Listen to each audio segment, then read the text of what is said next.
Back in November, when Manitoba introduced the new offer to purchase, they also rolled out an updated property disclosure statement. And if you're buying or selling, then this is something that you're going to want to understand.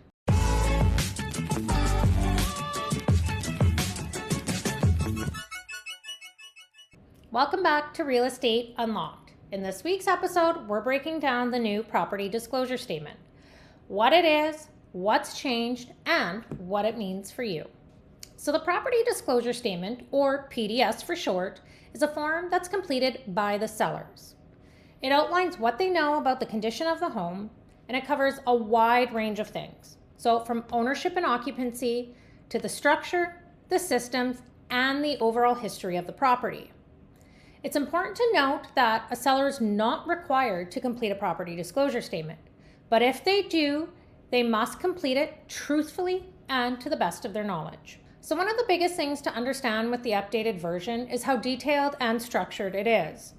The seller is required to go through each statement, and they're to mark it as correct, not correct, or do not know.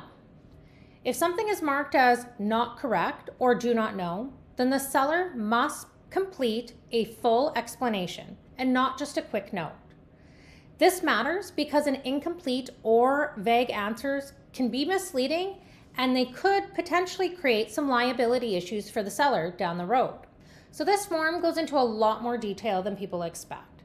It covers things like structural movement and foundation concerns, any history of water issues like flooding or seepage, the roof condition, pests or infestations, electrical, plumbing, and heating systems, and environmental factors like mold, asbestos, or radon. It also asks about permits, insurance history, and past use of the property. So for sellers, this form comes with more responsibility.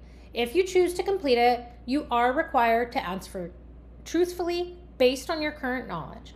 And if anything changes before possession, you are required to update the buyer in writing. So this is where being honest and thorough really matters. For buyers, this form is a really helpful tool. It's not something that you should entirely rely on.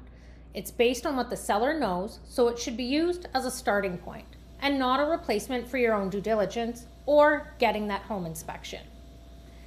Something I always like to tell my clients is that if you see something marked as not correct or do not know, that's not necessarily a bad thing. It just means we may need to ask a few more questions, dig a little deeper, or look into it further so you fully understand what you're buying. The biggest takeaway here is that the new property disclosure statement adds more clarity, more detail, and more accountability to the transaction for both buyers and sellers.